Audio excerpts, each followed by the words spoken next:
Welcome to episode 92 of the Fire Rescue Wellness Podcast. I'm super excited about my guest today, and we will get to his introduction in just a moment. Actually, I'm not going to lie. It's not going to be just a moment because I have a lot to say today in the introduction, so it's going to be a few moments. First things first, it has come to my attention that a lot of listeners that were previously following podcasts on Apple, with the latest update, they were kicked off of the podcasts that they were following. And so would you be so kind, especially if you're following on Apple, to just go back and make sure that you're still following the podcast? I don't know this for sure, but I think the more people that follow the podcast, the more visible it becomes to other people. So, and the other thing is you get notified when there's new episodes. So that's a win-win.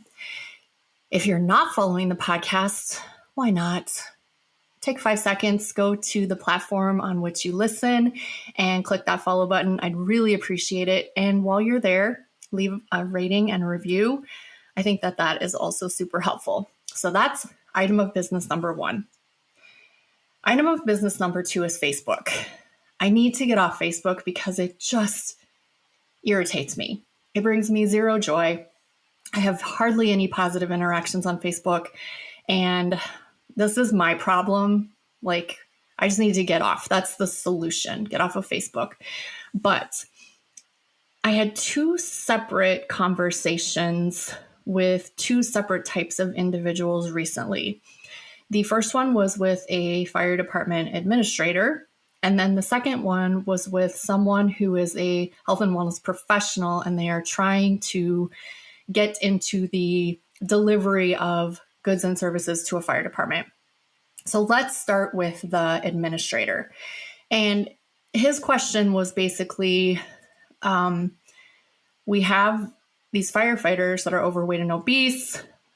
I really feel like we need to figure out a way to get them less overweight and obese. So I was thinking about having a presentation and presenting the statistics, and then maybe what do you think about having a competition or whatever.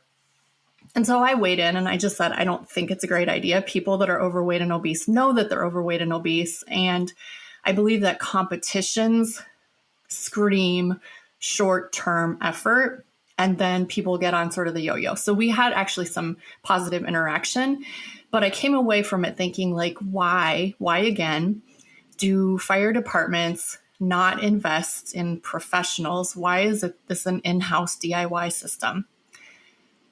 And that is forever frustrating to me. And I know money is part of it, but I also think that we just have to recognize our limitations. And there are very few firefighters that are qualified and credentialed to do real good for their cohort of coworkers. And so let's leave that one aside for a second. The second interaction that I had was with a gentleman who his main question was, I want to work with a whole agency of firefighters, and it's just frustrating. I can't seem to get any traction. And so I weighed in and I empathized with him, and I said, it is very difficult. It's a long process, and you need to create a relationship with the agency and then conduct a needs analysis and then give them a viable solution that has a price tag. And I mentioned that I teach a class on this because it's such a process. But then there were a number of other people weighing in that either weren't listening or don't actually work with fire agencies. One gentleman, for example, said, I think the greatest thing to do is just offer them a free boot camp at the gym you work at already and say it's a boot camp for firefighters. And then, 2 or 3 or 4 firefighters will start coming to your boot camp, and then you can personal train them. And the original asker of the question was like, oh my gosh, that's such a great idea. I didn't think about that. And I'm on the other end going, bro, how does teaching a boot camp to 4 or 5 firefighters equate to working with an entire agency? So what all of this made me realize is that I don't do a good enough job telling people about the services that I offer. So in case you don't know this, if you're a health and wellness professional who is trying to work with a fire agency, I offer a class on how to do this. And I'm going to put the link in the show notes to get on the wait list. So that's number 1. Number 2, So many agencies are struggling from within. They just don't know what to do or where to start. And so I wrote a blog this last week, and within the blog, linked to it is a needs analysis that your agency can use to really drill down and figure out, what are you going to do? What do you need to do, and how are you going to pay for it? So that link will also be in the show notes. So the resource for health and wellness professionals is the class, and the resource for agencies is going to be the blog in the show notes. So check those out. All right. We're already 5 minutes in, and I have not even introduced my guest. Today's repeat guest is Dr. Scott Forbes, my wonderful friend who is a professor at Brandon University in Canada. Now, if you know anything about Dr. Forbes, you know that he is Dr. Creatine. And I wasn't planning on talking about creatine, but I realized you can't talk to Forbes without at least getting the wave tops. So we talked about the latest and greatest research that's coming out with creatine, and then we jumped into his concept that he calls the sledgehammers, the things in health and wellness and fitness that are huge bang for your buck and really, really make a difference if you're consistent. So without further ado, welcome back to the show, my good friend, Dr. Forbes. Thanks for listening. Thank you for joining me on the Fire Rescue Wellness Podcast. I'm your host, AZ. I find the research and resources and then provide the fire service with the so what, now what, to ensure the health and well-being of every member of our profession. Together, let's thrive. Hello, listeners. I'm back with a very special guest, Dr. Scott Forbes. Welcome back to the show. Thanks for having me. Very happy to be here.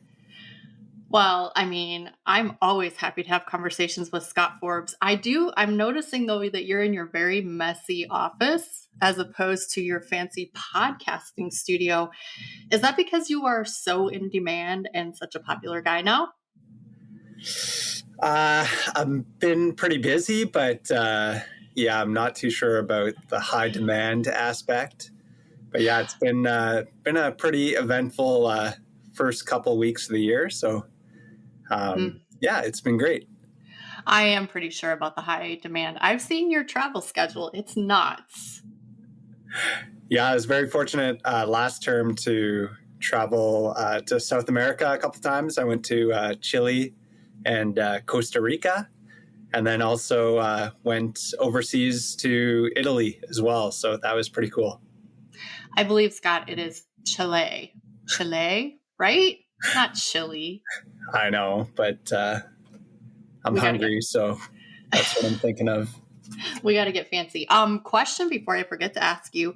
I was not going to go to the Society for Sports Neuroscience this year because I was just, I'm super busy, but I got FOMO and I registered. Are you going? I am not going, but I'm hoping to go to ISSN this summer. And okay. I'm actually going to Ann Arbor, Michigan in April. I know, we're missing each other by this much. And then I think you're there the weekend after me. I'm also going to Sweden in August. So yeah, that's going to be awesome. Or July. I can't remember. I think it's July. Yeah. You need a handler or a manager or something. You're so popular. Forbes, do you have a dad joke for me today? Sure. Okay, go. So this morning my wife said, "Did you get a haircut?" And I said, "No, I got many hairs cut." That is not your best work. Jen, I'm sorry that you had to listen to that terrible joke. It was really bad. So I actually got to tell a joke on an actual professional comedy stage in May. Can you believe it? That's amazing. It is That's my amazing. dream. I know. So I was presenting at this, it was Women's Leadership Summit, and there was a terrible storm and the roof started to leak. And so they had to kind of like call off the conference for a few minutes while they got buckets. And so the lady, she was totally kidding, but she's like, does anyone know a joke? And I was like, I know exactly one joke. I've been training my whole life for this. And I got to tell my joke. Do you want to hear it? Was it the myelin joke? No, but that would have been a good one too. No, it's longer. Are you okay with me telling a longer joke on your episode? Yes. Okay. So 3 blind mice died, and they were standing at the pearly gates of heaven, and St. Peter was kind of doing a screening process. And he's like, you guys have been such really good mice. You haven't been bothering people or getting in people's houses or chewing up things. I think that I'm going to let you into heaven. And as a bonus, I'm going to give you all these little tiny sets of roller skates. And so the mice skated off and they were so happy. And a little bit later, a cat died and he was going through his screening process. And St. Peter said, you know, you've actually been a really good cat. You didn't shed all over the house. You didn't scratch things up. You were just really a nice cat. So I'm going to let you into heaven. So he lets the cat in. And a few weeks later, he saw the cat and he says, Cat, how are you liking it here in heaven? And the cat goes, it is fantastic here. And by the way, thanks for sending over those Meals on Wheels. But it's my only joke, Forbes. That's a good one. I know. And the delivery was a little bit messed up, but I was like in heaven when I got to tell my joke on stage. Nice. Yeah. So I mentioned to a friend this afternoon that I was interviewing Dr. Creatine again, but we weren't going to talk about creatine. And my friend's like, how can you possibly talk to Scott Forbes without talking about creatine? So I was like, yeah, that's probably true. So I interviewed you, and I think it was September of 22. So it's been nearly a year and a half since that time. Any major breakthroughs in creatine research in the last 18 months? Yeah, there's been quite a bit. So I would say looking at creatine in female athletes has been a kind of growing area of research. So Abby Smith-Ryan has done a couple really nice studies because we know that estrogen can influence the enzyme involved in creatine metabolism, creatine kinase. And so certain phases of your menstrual cycle, you have higher estrogen levels. So she's showing that there's some small differences across the menstrual cycle with regards to creatine supplementation, at least from a water retention standpoint. Myself and Darren have collaborated on a few other projects, and we got a couple studies on creatine and brain health in the process. What else is there? There's Darren Kando published, it was a 2-year training study in postmenopausal females. So massive study, almost had 240 participants in the study. And again, they trained 3 times a week, resistance training, plus they also did a walking intervention as well for 2 years. So absolutely incredible. Half of them got creatine, half of them got placebo. And they looked at bone mineral density and found no effect of creatine. But what they found was improved markers of bone geometry. So the shape of the bone was improved in the creatine group. And the shape of the bone actually might be a better predictor of bone strength than just the density of the bone. So everyone, whenever you talk about bone health, they're always talking about like bone mineral density. What's your bone mineral density? But the bone shape is actually perhaps more important than bone mineral density. And they showed improvements with that. So a massive study, a longitudinal study, and showed some good benefits of creatine. So yeah, there's been a lot of research going on in the creatine world, but there's a couple highlights for you. Incredible. And someone had the audacity to ask me, because they're like, you're an aging female and we would love to have you in a creatine study. And I'm like, no. Listen, I know the washout for creatine is like, isn't it 12 weeks or something? Yeah, it's about 4 to 6 weeks Okay, to 4 to 6. return back to baseline, but that's from a muscle perspective. We think for brain, it actually might be longer. So depending on the type of study and what you're trying to measure, yeah, you're right. It could take up to 12 weeks to get back to baseline. So Yeah, I was like, definitely not. I'm not going through a washout. And number two, I'm not taking the chance that I could be a control. It's not happening. yeah, just take creatine every day. I was born at night, Scott, but not last night. Oh my gosh. Okay. In 2019, I got to go up to Scott's University. It was so much fun. I taught a little seminar, and then I went and sat in Scott's classes, and Dr. Krentz, who was a previous guest on the podcast. Such a good trip. So much fun. And I got to hear some of Scott's fantastic dad jokes. Would you like to tell the myelin joke, Scott? Well, do you know what really gets on my nerves there, Annette? I don't know, Scott. What is it? Myelin. Yes. That is actually a really good one. But within these wonderful classes, Scott's an amazing educator, but he brought up this concept that it makes a lot of sense, but I hadn't heard it before. And Scott calls it the sledgehammers. And so what I wanted to bring Scott on today is to talk about the sledgehammers, because they're really important and they're really intuitive, but if you're not paying attention, you might not be doing it. So the mic is yours, my friend. Let's hear about the sledgehammers. Sure, yeah. So sledgehammers are just things that have a really big impact in your life. So if you want to knock down a wall, for example, you need to grab a sledgehammer to do that, and just, couple big hitters, and you can get the job done. So basically, in the exercise science world, I feel like so much of research nowadays is looking at all these little minor mechanisms and, little tweaks to your diet. So whether you, supplement with creatine before exercise or after exercise, but oftentimes we just assume that people are kind of doing these things that really impact our health, that are very strongly supported by science. And so, yeah, I call them the sledgehammers, but essentially there's three major ones. The first one is you have to exercise. So whenever I talk about creatine supplementation, the benefits that you get through creatine is when you combine it with exercise. So I tell people, if you're not exercising, then it's probably not going to be beneficial. So you have to be exercising. And exercise is definitely one of those big hitters, a big sledgehammer. And we know that exercise can have a profound effect on your health and well-being.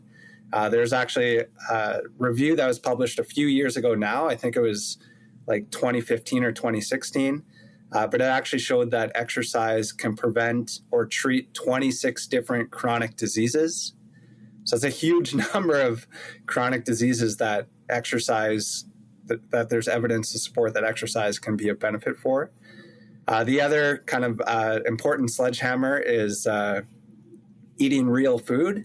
So again, we know that eating processed food is not really a healthy thing to do, and you tend to overeat on calories, but just kind of simple nutrition advice is eating real food. So if it's, fruits and vegetables and things like that, we know that it's of healthy to you, and it's an important thing to consider. And then the third thing that's really important is sleep. So that's definitely can have an impact on muscle performance, exercise performance, but overall health as well. And I know that's a challenge in certain professions, such as firefighters or a lot of professions that have to work overnight. But it can definitely have a big impact on your health. So those are kind of three things that I think people need to focus on the most, and not be so concerned or wrapped up about all these little details about other aspects when they're trying to enhance health. So if they're talking about, how many sets per week do you have to train, whether it's eccentric training or concentric or isometric, it doesn't really matter. Just go and do some exercise consistently, get some good sleep, and eat real food, and you'll be healthy, happy, and have an awesome life. Now, I feel like the original Sledgehammers, were there like 2 or 3 little, like, sort of ancillary hammers too? For sure, yeah. So there's definitely other things that can have an impact. Having good relationships, so having friends, support groups, that's definitely an important aspect to our health as well, and shouldn't be ignored. So it's good to have friends that you can call on or text and say like, "Hey, how's it going?" And have some conversations with. I think that's really, really important. There's also weight management as well, which is probably linked to nutrition and exercise as well. Although we know that exercise doesn't have a big role on whether you gain weight or lose weight. If you're using exercise as an intervention just to lose weight, you're probably going to be disappointed. There's lots of benefits to exercise. You can improve your body composition and you can maintain your health for a lot of different reasons. I mentioned you can prevent 26 different chronic diseases, but it's not the be all and end all from a pure weight loss strategy. It's hard to burn a lot of calories with exercise. So yeah, there's a few other, smaller sledgehammers that can definitely improve your health.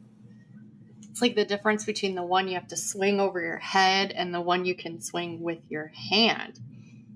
So it's interesting to me, Scott.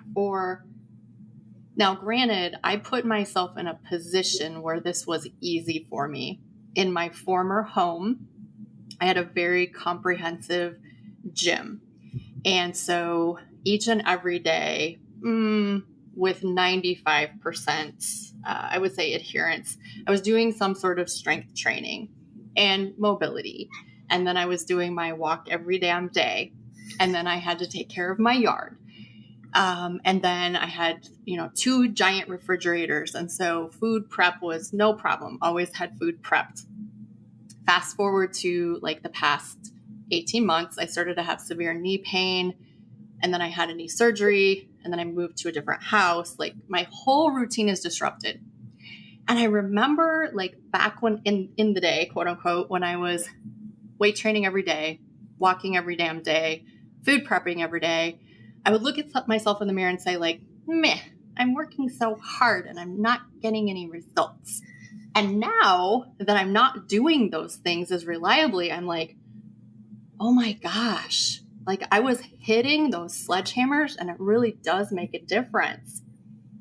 And so how do we communicate the importance of these sledgehammers? Because I'm selfish. Let's talk fire. How do we communicate these sledgehammers to the firefighters in a way that they can internalize it and act on it?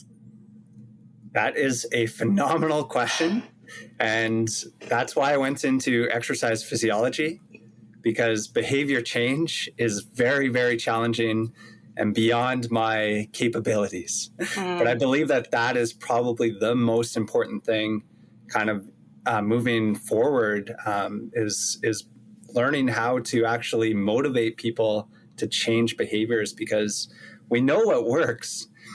No one's going to be surprised to know that exercise is good for you, that eating real food is good for you, or getting sufficient sleep. But the problem is actually implementing that. And it's a huge challenge. So we know, at least in Canada, and I'm sure it's similar in the US as well, only 15% of adults actually meet the exercise guidelines.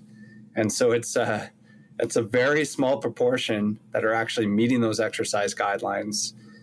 So yeah, it's a very challenging thing to do. So I don't know how to actually motivate people to do that. I would suggest that education probably plays a big role in it. So things like these podcasts, or connecting with good coaches. So if you know any good strength and conditioning coaches, right, that could definitely be helpful as well. So yeah, there's lots of different strategies, but I feel like until people are put in a very difficult situation, until that's when they realize the benefits of all these things. But we need to, really encourage people to build muscle when they're younger, to build these habits, and that they're important for your entire life.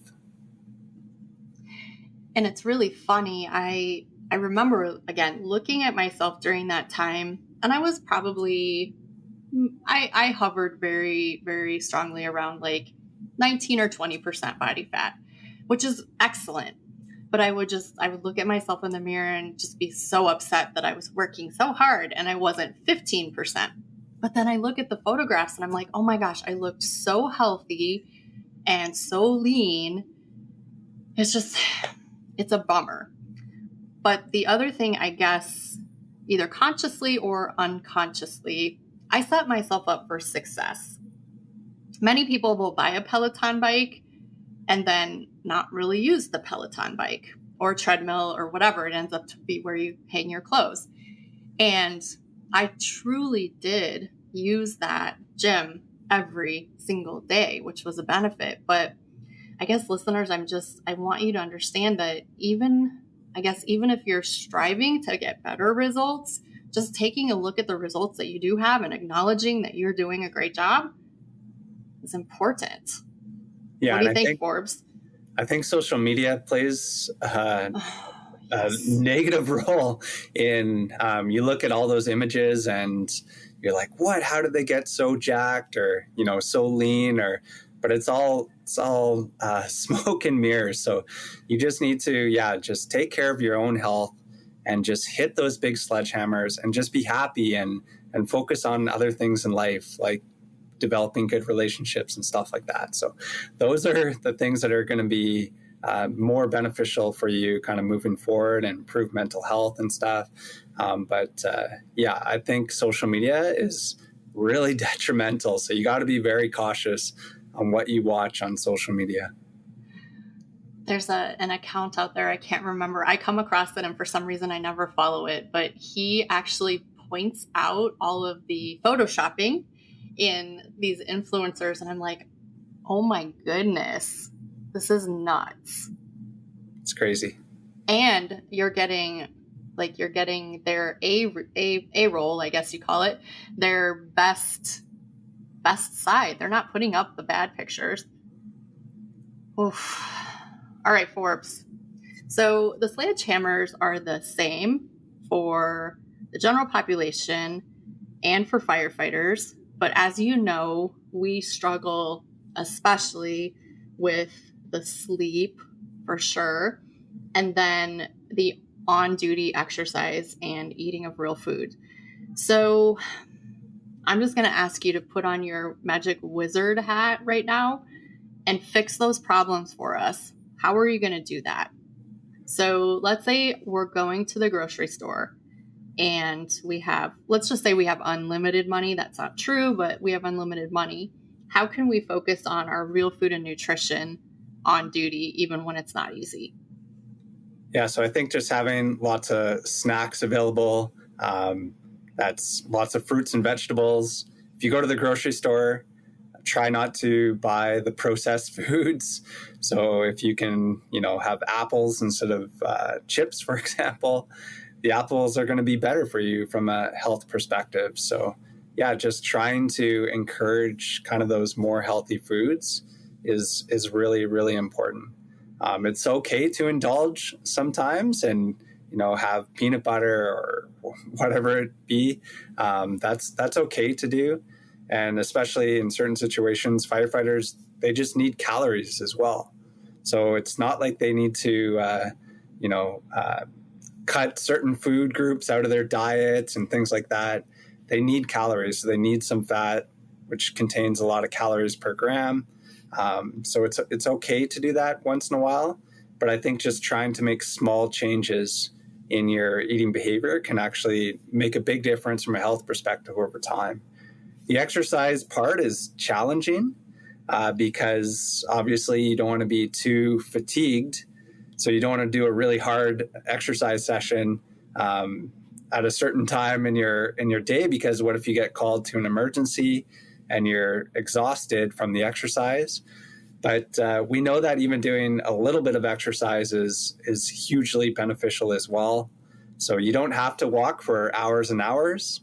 Even if you walk for 20 minutes a day, for example, that can improve your health and your longevity for over your lifespan. So that's just kind of things to consider as well. I love the concept. I don't know where I read it, and I'm not sure if it was a research study or maybe it might have actually been Nutrition with Wendy. She might have posted about exercise snacks from an exercise physiology from your background. Tell us about the benefit of those exercise snacks. Yeah, so that actually goes to Marty Gabala. He's a researcher at McMaster University in Canada, and Dr. John Little. He's a researcher at UBC Okanagan. And John Little is a really good friend of mine. We did our master's degree at the same time. We had the same supervisor, and it was at the University of Saskatchewan. But they've developed essentially this concept of, exercise snacking. And essentially what they found, well, first they found that interval training is a very effective way to train. So they found that if you did as little as 3 20-second bursts of activity with 3 minutes rest between each kind of intense 20-second burst, you can get an improvement in this marker called cardiorespiratory fitness, or VO2 max. That's the maximum amount of oxygen that your body can take in and utilize. And it's important to have a higher VO2 max for firefighting, but also for your health as well. And so they showed that this interval training was just as good as going for like a 45, 60-minute continuous exercise session. So doing these short, kind of intense bursts of activity was very effective. And then what they thought to do is kind of implement these exercise snacks. So they thought maybe people would get confused with what snacks are and they get excited about them, but then they realize that they're actually not the snacks that they're thinking of. They're exercise snacks. And so what they did was they looked at if you did the 20-second bursts of activity in the morning, another 20-second burst of activity at lunchtime, and another 20-second burst of activity at the end of the day. Would that be the same as doing those 3 20-seconds all in one exercise session? And they actually found the same improvements in VO2 max, or cardiorespiratory fitness, if you did the exercise snacking. So they, again, just separated it throughout the day. So that was some really cool research to show that, just doing a little bit really intense for a short period of time and do that periodically throughout the day can get some really, really good benefits. I think we need to uncouple, because you already said exercise, there's wonderful benefits, but for weight loss and improving body composition, it's not the be all end all. I believe that's what you said. So if that's our brain, we're exercising to look fit, these exercise snacks aren't going to make sense to us. But if we uncouple the health benefits from the aesthetic benefits, then it makes a lot of sense. Yeah. So just to clarify, so exercise is not going to be the best strategy for weight loss or weight gain, but it will impact your body composition. So you will have, particularly if you are trying to lose weight, having a higher protein diet is really important. But also resistance training is going to help preserve the muscle mass that you have. So in a normal situation, if you just are trying to lose weight, what's going to happen is you're going to lose some fat mass, which you're trying to do. Most people are trying to do that. But you're also going to lose a large amount of muscle mass, which you're not trying to do. And you want to avoid that. So if you are losing weight, then it's really important to exercise to maintain that muscle mass, particularly resistance training. So nobody wants to look like a bag of milk when they lose weight. That's bad. Yeah. You don't want to be the like skinny fat, I guess. Oh, yeah, that's not good. So if I could convince my firefighters, because they are very hard-headed, Forbes, they are very hard-headed, and a lot of them don't want to exercise because they don't see the immediate benefit. But if I could convince them to snack on the exercises, they're really benefiting their health. The VO2 max increases alone, that's huge in firefighting. How are we going to do it?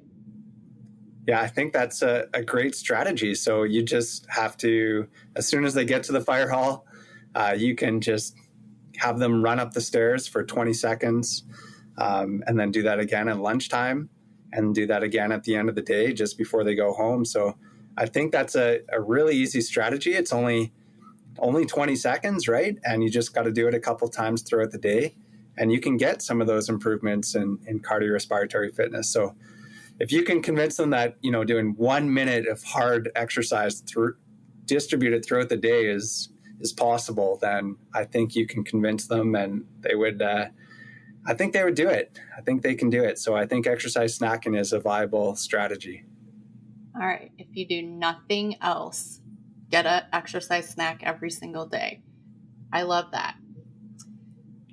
I want to talk to you about, because I ask many of the experts I have on the podcast, you mentioned that exercising could impact 26 chronic diseases, of which I believe firefighters probably suffer from all of them at a greater percentage than the general population. So exercise is important. Body composition also seems to impact injury risk, of course, health, performance on the fire ground, seems to impact all of those things. So you already mentioned these pieces everywhere, but I want to synthesize this now.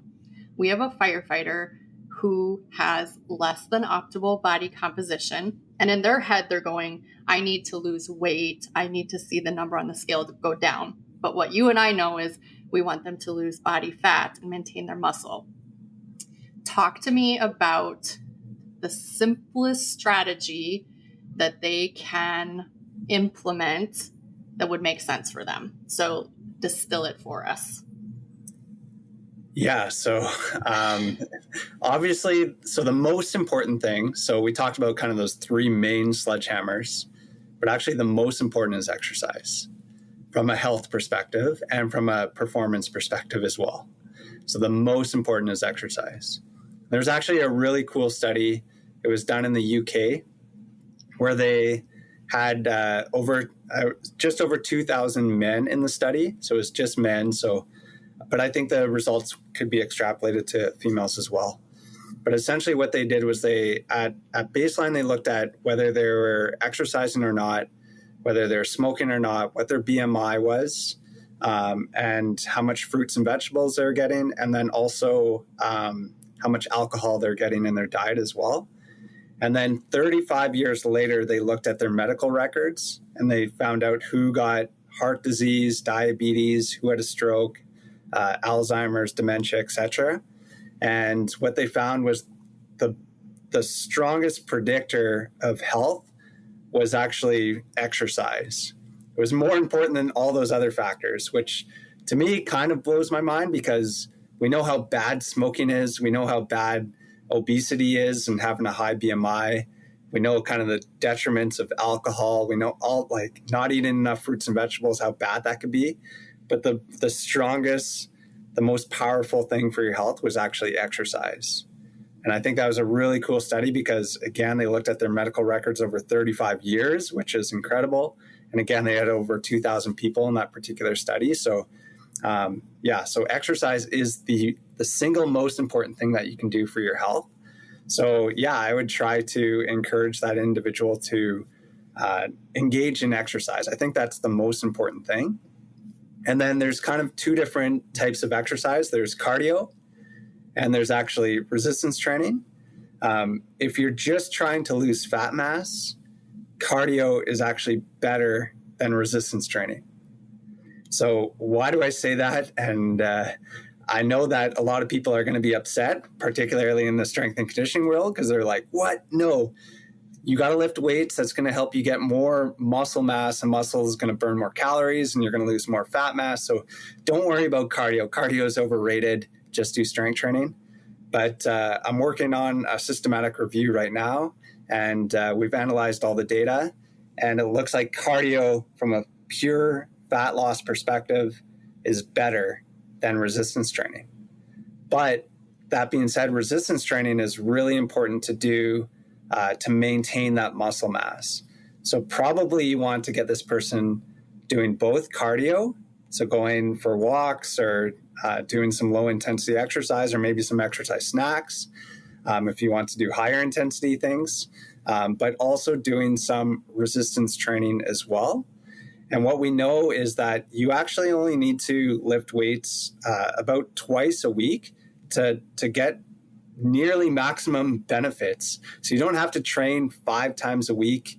You don't have to train 7 times a week into the gym, even though that's what I guess you were doing at home. But to maximize strength and hypertrophy, kind of the best is to actually lift heavy weights, but just do it twice a week. Do a few sets of each exercise, and you can get some of the benefits, nearly maximum benefits from that. Whoa. I just have to say, whoa. And I'm going to admit something. I learned this a long time ago, but initially when I started being a personal trainer, I really thought that adding muscle mass was easy. You just got to lift weights, right? But it was really going to rev up your metabolism. But do you remember what kind of the metabolic rate of adding a pound of muscle? It's pretty negligible, right? Yeah, it's much, much smaller than what people assume. And I know Dr. Jose Antonio has written a blog article about it. I can't remember the exact number, but again, I remember being blown away that it was like, I don't know, 5 or 10 additional calories you would burn in a day from gaining like a pound of muscle. Like it's a pretty small effect. Yeah. And to back up a little bit, absolutely weight training 6-7 days a week, absolutely not necessary. And it was just something that I really enjoyed. And I was very, very careful with my programming. The typical person probably isn't going to get very good results, like Dr. Forbes said. And I'm not saying I had genius programming. I just was very careful with it and really changed kind of my sets and reps and everything throughout the week. So we learn, Forbes. So I want to recap this. If you are a firefighter, your best approach to improving your body composition, your best first approach is going to be exercise. And if you're looking purely for fat loss, cardiovascular training is optimal, but we also don't want to forget about the strength training, the resistance training. Did I recap that correctly? Yeah, that's exactly right. And I just want to highlight that that's based off of the scientific literature. Mm-hmm. So that's what the science supports at this moment. So yeah, it's not my personal opinion about, it's the scientific opinion that is the best approach. And just kind of a reminder and a disclaimer to listeners, I was at my gym yesterday morning and sort of overhearing. I try very hard not to eavesdrop on personal trainers because it's just rude, but I couldn't help hearing what he was saying. And what he was telling his client was just absolutely not true. And so just be really careful where you source your information. Instagram, if you're following Dr. Scott Forbes' page and he posts something, yes, it's going to be correct. But, your typical influencer who's got their Photoshop pictures and you don't know if that information is even correct. So be careful. Forbes, I'm going to look at my list here. Anything that we didn't hit on that you think is important for these firefighters to know? No, I think we definitely hit the big things. The sledgehammers. Yeah. I feel like Forbes. Okay, I got 5 of them, but didn't it used to be 7? Wasn't like not smoking one of them? Yeah, that's another one as well. But that's one of those like negative things, like not smoking. Yeah.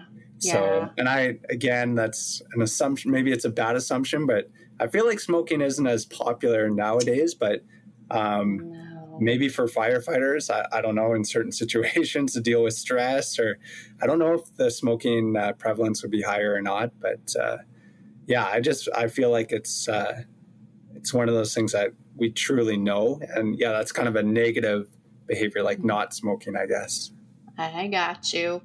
All right, then I want to finish up with talking about your family of super athletes. How is everyone doing? How is Dr. Jen?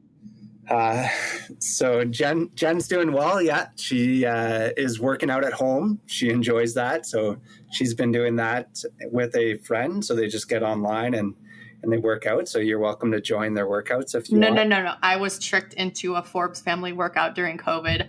Immediately, no. You almost killed me. And then Zoe, she's my oldest daughter. She's a speed skater, and she's actually made it into the local newspaper here a couple times, which is pretty cool. And yeah, she's in competing this weekend, and it's actually the third weekend in a row she'll be competing. So yeah, she's doing really well, and very proud of her. And then Sophia's doing both speed skating, my youngest daughter, Sophia, speed skating and also hockey. And last night we actually went out to the pond because obviously it's cold enough. I think it was like minus 30 or something like that with the wind chill. Celsius. Yeah, Celsius. But I think at some point, I think it almost becomes the same as Fahrenheit. But she actually got a hockey stick in the tooth and chipped her tooth last night. So we got it repaired this morning. So she looked like a real hockey player, I told her. So the nice smile. I'll send you a picture, but yes, I was just going to say you have to send me a picture. But yeah, she's doing really well. I actually knocked out half of this tooth doing kettlebell stuff one time. The worst. And then obviously it isn't a fire rescue wellness podcast without checking in with Daisy. How is my girl Daisy? She's doing great. She recently got a haircut as well, so I'll have to send you a picture of her. She basically shrunk almost 50% of her normal size because cut her hair, and but yeah, she's doing fantastic. And Daisy is what is she? She's a Havanese. Okay. Yeah, I think she's about 7 or 8 pounds, so just this little tiny dog. And yeah, she barks at everybody that comes in the house, even though she's the smallest little thing. But yeah, she's doing great. Big dog attitude. I love it. Well, Forbes, I will put your social media handle in the show notes, as well as that 2016 review on exercise. And I think you mentioned one other review, the UK study with the 2,000 men. I'm going to put that in the show notes. Any parting words? No, just, don't get distracted by all the little things in life.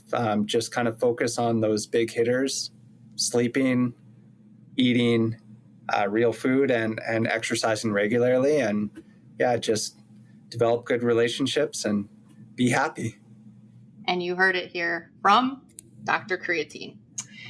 All right, well, I think that we can definitely sign off and drop the microphone and all that good stuff. So this is AZ and Dr. Creatine. Oh, I forgot to wear my creatine shirt, but look, I'm wearing my Katie Dabrowski Old Bull athletic shirt. Nice. All right, back to the sign off. AZ and Dr. Creatine are